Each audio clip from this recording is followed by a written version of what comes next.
नमस्कार विद्यार्थी मित्रांनो, आज आपण इयत्ता 8वी बालभारती पाठ क्रमांक 3 लाखाच्या कोटीच्या गप्पा वसंत जोशी यांचा पाठ पाहणार आहोत.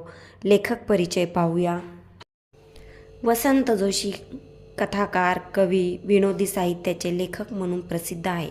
त्यांनी कथा आणि कविताबरोबर लोकनाट्य, बालनाट्य आणि बालकुमार वाङ्मयाचेही लेखन केले आहे. त्यांच्या कथांचे तामिळ आणि कन्नड भाषेमध्ये अनुवाद झाले आहेत.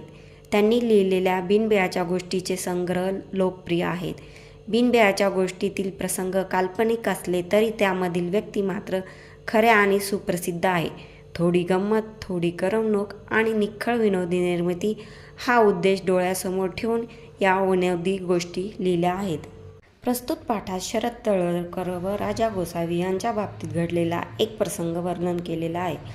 शरद तळवलकर, तुम्ही मराठी धूमधडाका चित्रपट बघितला असेल तर त्यात चित्रपटातील नायक लक्ष्मीकांत बेर्डे यांचे वडील.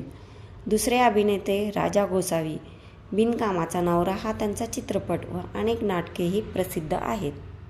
इंजिनमध्ये बिघाड झाल्यामुळे नागपूर दादर एक्सप्रेस इगतपुरी स्टेशनवर 3 तास थांबून राहिलेले गाडीतले प्रवासी कंटाळून प्लॅटफॉर्मवर एरझरा घालू लागले.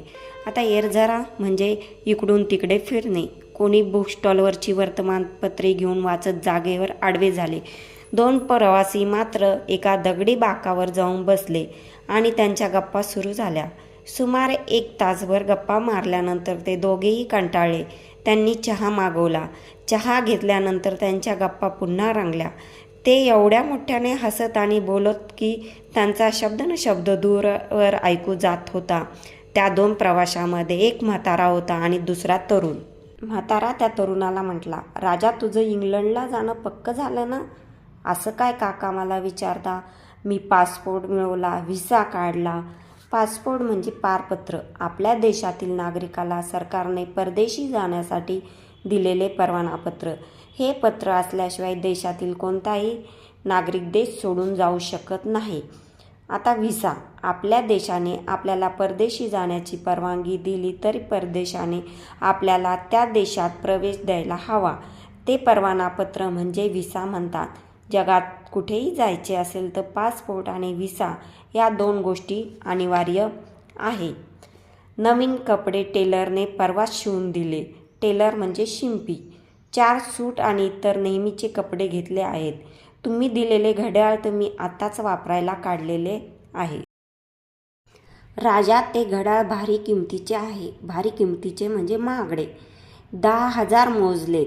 पीटर्सबर्गला ते घड्याळ खास तुझ्यासाठी घेतलं होतं. पीटर्सबर्ग हे USA मधील शहर आहे. विमान प्रवासासाठी तुला 50,000 रुपये पुरतील ना?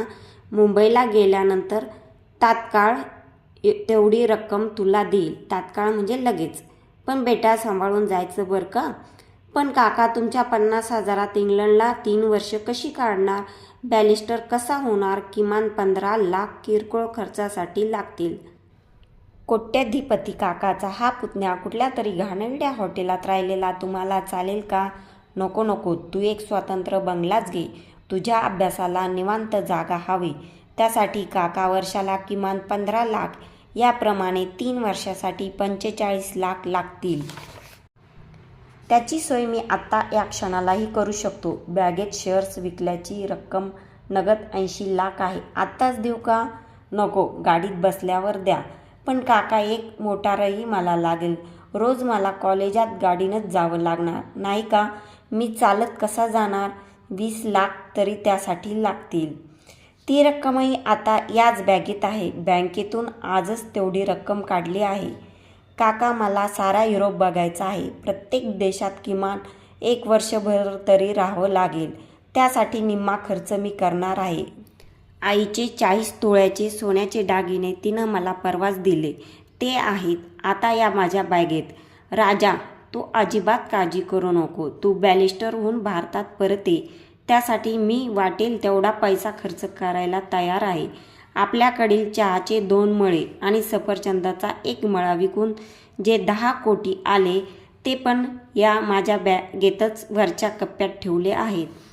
त्याचं असं बोलणं चालू असतानाच गाडी सुटणार असल्याची घोषणा झाली. ते 2 प्रवासी आपल्या डब्यात शिरले. खिडकीजवळच्या समोरच्या सीटावर बसले. 5-10 मिनिटातच ते पेंगायला लागले आणि चक्क घोरायलाही लागले. केव्हा तरी कल्याण स्टेशन आलं. त्या 2 प्रवाशांपैकी तरुण प्रवासी जागा झाला. त्यानं आपल्या सीटखाली आपली बॅग आहे की नाही हे पाहिलं. बापरे, त्याची बॅग तिथं नव्हती. त्यानं त्या म्हाताऱ्या प्रवाशाला उठवलं. माझी बॅग कोणीतरी पळवली, तुझी पण दिसत नाही. म्हातारा प्रवासी पण दचकून जागा झाला. आता काय करायचं? दोघेही किंचाळले.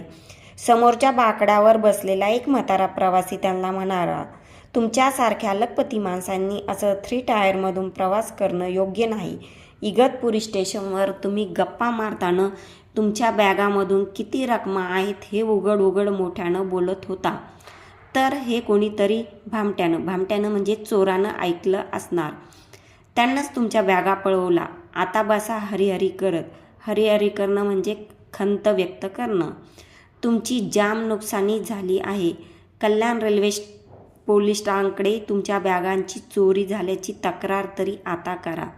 बॅगा अजून सापडतील. आता तुमच्याकडे मुंबईला जाईपर्यंतच्या खर्चाचे तरी पैसे आहेत ना, की मी देऊ? नको, पैशाची गरज नाही. माझ्याकडे 3-4 रुपये आहेत. त्यात आमचा चहाचा खर्च भागेल, तो तरुण प्रवासी म्हणाला. पण आपल्या बॅगा गेल्यामुळे आता आपली खरंच पंचायत होणार. त्यात माझ्या मिशा होत्या. आता शिवाजी मंदिरात गेल्या नव्या मिशा घ्याव्या लागतील. म्हणजे मला पुन्हा 10 रुपये दंड बसणार, तो म्हातारा प्रवासी म्हणाला. म्हणजे तुम्ही आहात तरी कोण? तुम्हाला नव्या मिशा कशाला लागतात? कोट्यावधीच्या रकमा असलेल्या बॅगा चोरीला गेल्या तरी तुम्ही इतके शांत कसे? समोरच्या बाकडावरचा प्रवासी बोलला. तो म्हातारा आणि तरुण प्रवासी खूप मोठमोठ्याने हसले. तरुण प्रवासी म्हणाला, अहो, आम्ही नाटकवाले. मी राजा गोसावी आणि हे शरद तळवळकर. आमच्या बॅगामध्ये आमचं फक्त मेकअपचं सामान होतं, बाकी काही नव्हतं. मग इगतपुरी स्टेशनवरच्या तुमच्या लाखाच्या कोटीच्या गप्पाचं काय? ते तुम्ही खरंच मानलं की काय? अहो, आम्ही केवळ वेळ घालवण्यासाठी आमच्या नव्या नाटकाची रिहर्सल करत होतो.